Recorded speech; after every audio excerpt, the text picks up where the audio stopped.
Le Clairon. Et ce matin, Tocsin s'intéresse aussi aux bonnes nouvelles, en tout cas aux personnes qui agissent pour faire progresser la liberté. Le syndicat Liberté Santé, syndicat bien connu des résistants, a annoncé mercredi 11 décembre dernier une nouvelle plainte contre un médecin de plateau qui avait raconté un peu n'importe quoi pendant la période du Covid. C'était le docteur Bruno Megarban.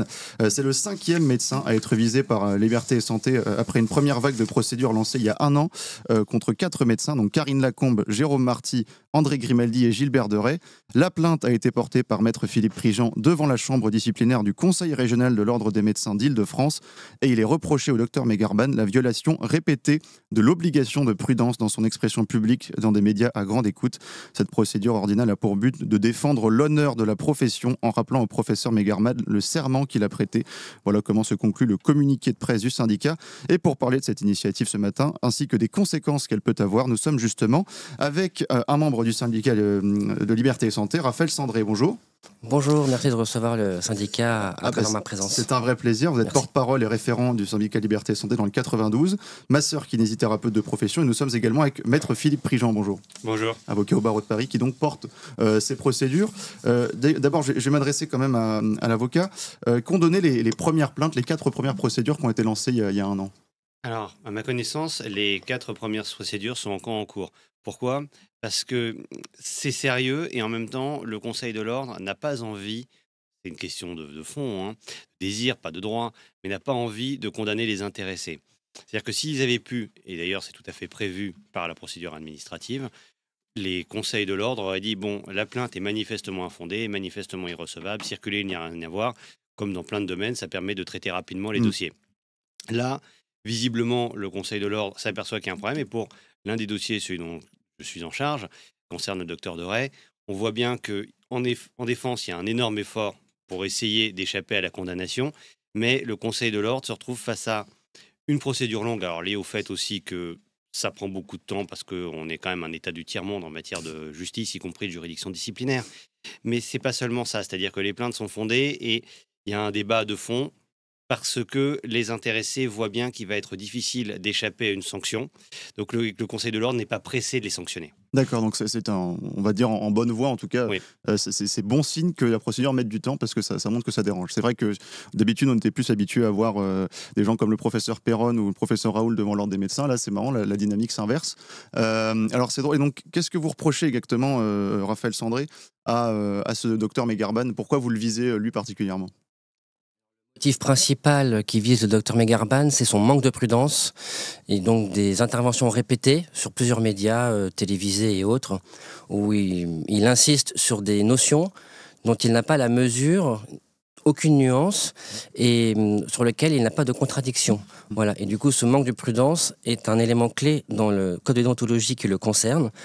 Et c'est à ce motif-là, essentiellement, que le syndicat porte une plainte ordinale avec l'aide de maître Prigent. D'accord, écoutez, justement, j'ai retrouvé une archive de Bruno Megarban, c'était sur RT France en 2021, c'était vraiment quelques semaines après l'arrivée des campagnes de vaccination en France, on l'écoute. Les vaccins n'ont pas les fameux effets secondaires que l'on décrit actuellement. Pour une fois, jamais un médicament ou un vaccin n'a affiché aussi clairement et publiquement les risques. Aujourd'hui, on a plus de 7 milliards d'individus qui ont été vaccinés et tous les effets secondaires potentiels, qui sont pour souvent uniquement une coïncidence, sont publiés. Donc on peut être sûr que le vaccin est parfaitement efficace et, on va dire, avec des effets secondaires extrêmement faibles. On a un chiffre de ces effets secondaires, justement? Oui, on va dire à peu près les effets secondaires principaux, c'est des problèmes de douleur au bras au site de vaccination, d'un petit syndrome viral, mais qui sont les effets secondaires habituels des vaccins. Les effets secondaires un peu plus graves, qui peuvent survenir, on va dire, dans les jours qui suivent la vaccination, il y a effectivement la myocardite, il y a quelques effets secondaires neurologiques, et puis il peut y avoir des problèmes sur les plaquettes, de thrombose, mais ça reste des événements extrêmement rares et la balance bénéfice-risque reste extrêmement favorable. Voilà, donc quelqu'un qui était très affirmé vraiment quelques semaines après le début de la campagne de vaccination. Comment vous réagissez, Philippe Prigent d'abord et puis Raphaël Sandré en plus? Vous dites que si M. Megarban avait été en charge de l'appréciation des dangers du tabac ou de l'amiante, vous aurez dit vraiment, il y a beaucoup de gens qui fument. Oui. Il y a quand même plus d'1 milliard de gens qui fument depuis, par exemple, 1 an, et on n'a pas vu de cancer. Donc on a la preuve certaine que fumer ne cause pas le cancer, puisque si vous fumez pendant 1 an, ça ne déclenche pas un cancer. De toute façon, le cancer ne va pas apparaître en 1 an, sauf des cas rarissimes. Puis s'il avait été en charge de l'amiante aussi, vous aurez dit ça. Vous aurez dit, écoutez, on a mis de l'amiante dans plein de bâtiments, ça fait 1 an ou 2 ans, et on n'a pas vu de cancer se développer ou d'autres maladies. Donc ça prouve bien que l'amiante est absolument sans danger. Et ça montre le problème du bonhomme. C'est-à-dire que, évidemment, il y a un côté amateurisme de la personne qui justifie de la sanctionner. Je veux dire, un médecin, ça devrait être, dans l'expression publique, un peu comme avocat. On doit être froid, rationnel et ennuyeux. Et je me revendique comme ennuyeux, j'en suis parfaitement conscient. Mes excuses envers vos auditeurs. Néanmoins, ça va plus loin que ça. Parce que c'est un problème structurel pour la profession. Parce que je vous ai raconté l'amiante et le tabac, ça fait rire. Mais en fait, beaucoup de gens en sont morts. En réalité, c'est pas drôle. Et là, vous voyez qu'il y a un problème. Ce qui justifie une sanction, c'est qu'il a pris la parole avec un grand manque de prudence, que ça s'applique probablement à lui dans d'autres domaines. C'est-à-dire que quand vous êtes un pilier de bar sans aucune rigueur et sans aucune compétence technique, sans aucun esprit critique, vous allez l'être dans un domaine, mais vraisemblablement aussi dans les autres. Et il faut absolument sanctionner ce genre de personnes pour montrer que l'exigence de prudence et de rigueur existe pour de vrai, que c'est pas simplement une invention, et que si d'autres médecins agissent de la même manière, avec ce même côté je vais parler comme un bar PMU, je vais réellement être sanctionné. Parce que là, on voit des propos d'un amateurisme absolument saisissant. Bon, il vous dit 7 milliards, évidemment, on n'est pas à 7 milliards, hein, les calculs sont complètement aberrants par rapport à la population réelle de la population. Il faudrait voir les vaccinations en Afrique aussi, tout ça. Mais exactement, enfin, faut vraiment faire des calculs, faut penser, enfin, il n'y a pas 7 milliards de gens dans les pays européens et peuplés par d'anciens occidentaux. C'est faux. Enfin, en Chine, ils n'utilisaient pas les vaccins dits européens. C'est faux. Or, la Chine, c'est à près d'1,5 milliard d'habitants. Donc, tout est absolument à volo dans le calcul. Et c'est ce qui montre qu'il faut absolument une sanction, parce que le raisonnement est massivement faux. C'est-à-dire que ce genre de propos, normalement, s'il était tenu à un oral pour devenir médecin, devrait vous disqualifier pour passer en licence. Oui, c'est vrai. Et c'est vrai que Raphaël Sandré, ce qui est en cause là, c'est pas seulement la question de Bruno Begarban qui raconte des bêtises, c'est parce que c'est vraiment la question de la confiance qu'on a en la médecine. Et pendant cette crise, l'un des principaux dégâts aussi de cette crise, ça a été cette cassure de confiance entre des médecins qui n'étaient pas du tout d'accord entre eux, et l'énormité de propos de certains a finalement participé à créer cette confusion. Alors oui, alors là on est sur une question qui est en même temps liée au problème des plaintes et en même temps secondaire. Il n'y avait pas de contradiction. Peut-être que sur le les débat, plateaux télé en tout cas. voilà, peut-être que le débat n'aurait pas dû être aussi massif. Enfin, il aurait dû avoir débat. Ok. Mais peut-être qu'en amont, il aurait fallu que les choses se discutent, parce que ça fait partie du corps médical d'être dans un dissensus, dans une perpétuelle remise en question de ce qui est acté, des choses qui sont actées très définitivement, d'autres qui le sont un peu moins, d'autres on revient dessus. Le fait de tout d'un coup médiatiser par certaines personnes, donc sans débat, une nouvelle crise et de l'exacerber à ce point-là, c'est problématique. On n'en est pas là du tout, mais c'est vrai qu'on frôle l'abus de crédulité publique. Voilà, et ça c'est condamné par le code pénal, le fait qu'une personne ou une structure puisse abuser de la faiblesse de certains, et on considère qu'une femme enceinte elle peut être en situation de faiblesse, qu'une personne âgée, qu'une personne qui est immunodéprimée parce qu'elle a sa maladie, parce qu'elle a ses angoisses, parce qu'elle n'est plus en capacité de raisonner, et du coup d'avoir un martèlement incessant d'un discours unique, anxiogène à longueur de journée, ça pose problème. Voilà. Alors là, on est sur une plainte ordinale, on n'est pas du tout sur du pénal. Voilà, mais c'est vrai que à travers cette séquence qui a duré très longtemps, moi, je m'engage un peu qu'on frise quand même, qu'on est à la limite de ce que c'est que l'abus de crédulité publique. Alors pourquoi vous avez d'ailleurs porté plainte auprès de l'ordre des médecins et pas dans la justice, on va dire classique? Alors, je vais faire un mini cours de droit. Je vous présente mes excuses. C'est moi qui vous pose la question. Donc. En fait, les deux sont cumulables. C'est-à-dire qu'en réalité, je vais forcer le trait, vous êtes avocat, vous harcelez sexuellement votre collaboratrice, vous commettez une infraction déontologique et une infraction pénale, et le principe, c'est pas l'un ou l'autre, c'est pas les soldes en fait. C'est-à-dire que vous êtes sanctionné devant les deux et c'est bien normal. Parce que, ensuite, en ce qui concerne l'aspect pénal, le problème technique qui se pose sur les vaccins, parce qu'on doit correspondre à une définition pénale, le problème qui existe, vraisemblablement, mais il est beaucoup plus large que simplement le cas de M. Bekarban, c'est qu'effectivement, il y a eu souvent des déclarations, pas simplement des mensonges, mais des déclarations assorties d'éléments de nature à leur donner confiance. Par exemple, la qualité de médecin, par exemple, l'invocation d'études qui auraient dit que ceci, qui auraient dit que cela. Les études n'existaient pas vraiment ou étaient assez largement inventées, mais on allait au-delà du simple mensonge pour obtenir des actes qui ont un effet juridique. Or, la conjugaison de plus qu'un mensonge, l'intervention d'un tiers ou des manœuvres frauduleuses, et de l'obtention d'un consentement à un acte qui a des conséquences juridiques, pas juste tu vas m'inviter à dîner, est la définition juridique de l'escroquerie.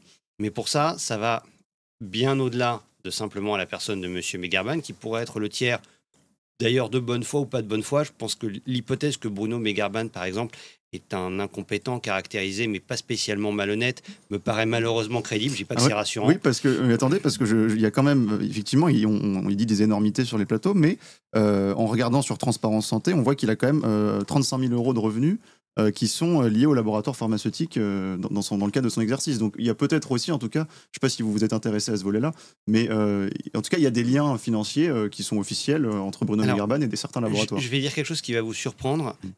J'aimerais, même pour me rassurer sur sa compétence et sur celle d'autres, me dire, bon, il a été payé et il ment parce qu'il a été payé, en un sens, même que moi, en tant qu'avocat, parfois je dis quelque chose pour défendre le client. Bon, devant un juge, j'y crois pas, mais enfin, qu'est-ce que vous voulez que je vous dise?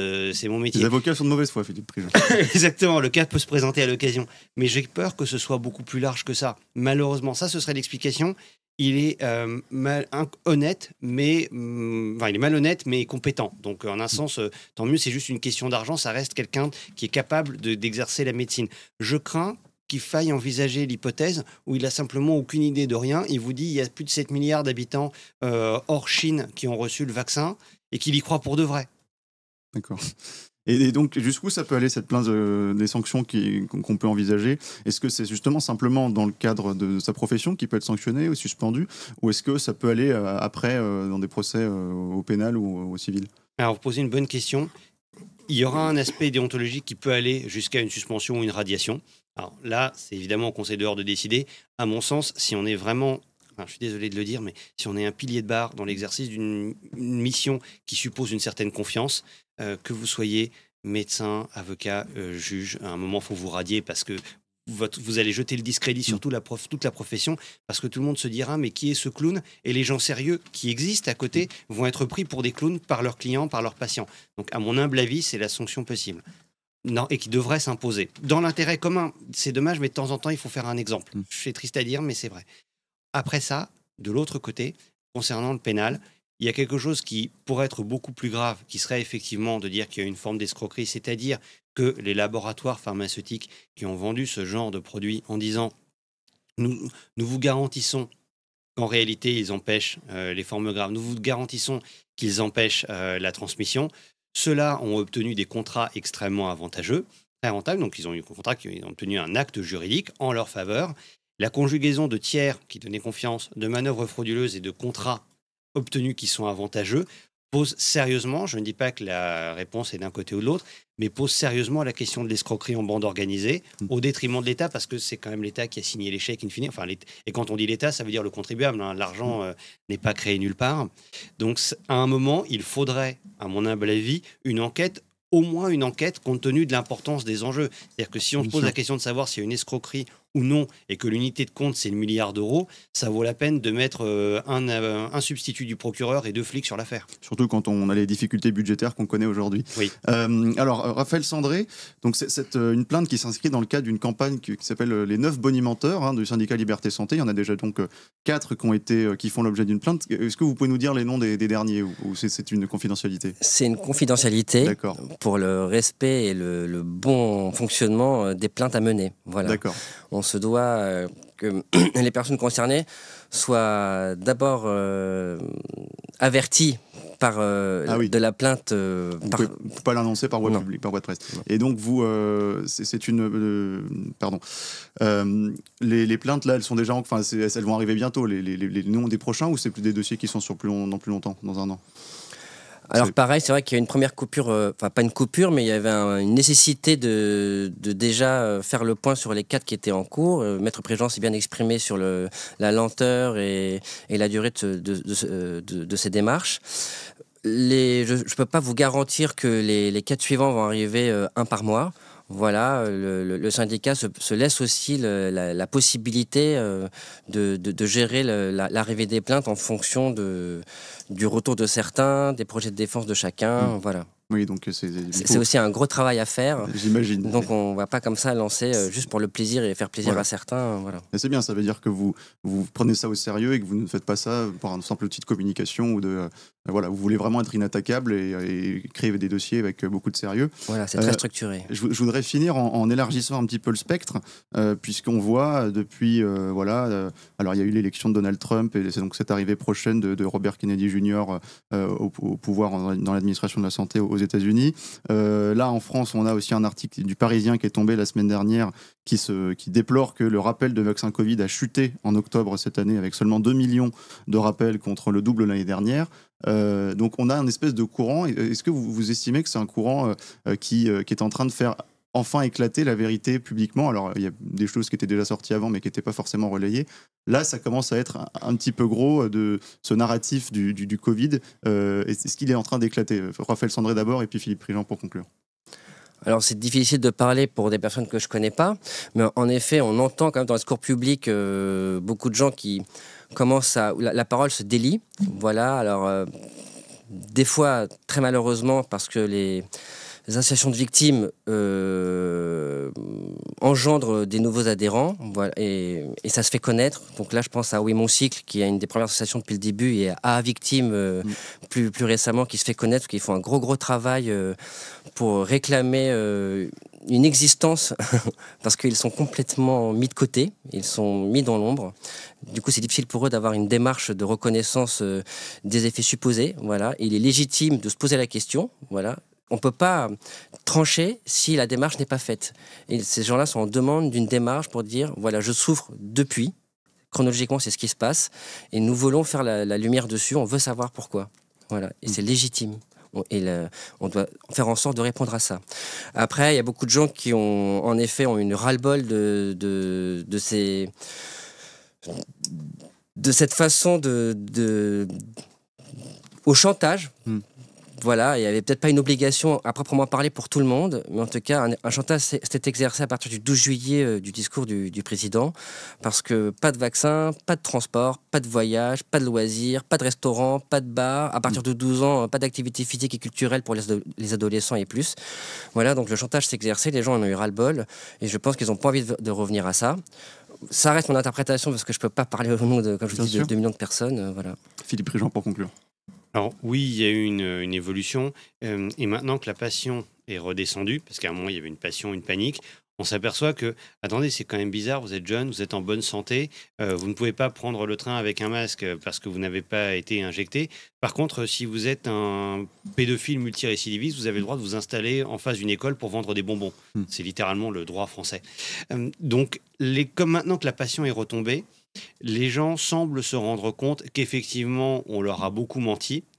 Et la multiplication des mensonges a réduit à pas grand-chose le discours passé qui était « il faut absolument vous injecter pour vous protéger ». Enfin, on connaît tous cette histoire, cette publicité de « il faut absolument injecter le d'enfant de 5 ans pour sauver mamie, 85 ans ». Plus maintenant, les gens se sont quand même aperçus qu'il y avait beaucoup trop de mensonges à ce sujet. Et alors, ce que vous disiez sur l'arrivée au pouvoir de Donald Trump, il est possible aussi que les révélations à venir montrent que, étant donné qu'il y a eu des mensonges dès le départ, l'histoire fameuse du pangolin qui maintenant fait rigoler à peu près tout le monde. Maintenant, le récit, quand on arrive quand même à se poser des questions, à se dire c'est pas parce qu'un bonhomme a un titre ronflant dans une administration ou qu'il est ministre qu'il faut absolument lui faire confiance. J'ai rien spécialement contre les politiques, mais se dire non mais attendez, parce que ça a été dit par un ministre ou un autre politique, c'est forcément vrai. Pas forcément un politique en qui j'aurais spontanément confiance pour dire la vérité. On est bien d'accord. Et merci beaucoup à vous deux pour cette initiative, pour faire avancer la vérité, puisque la vérité a vraiment besoin d'être soutenue aujourd'hui dans notre combat. Merci beaucoup Raphaël Sandré, vous êtes porte-parole, référent syndicat Liberté Santé du 92, masseur kinésithérapeute de profession. Et merci à vous Philippe Prigent, avocat au barreau de Paris, qui porte donc cette plainte ordinale contre Bruno Megarban. On la suivra évidemment.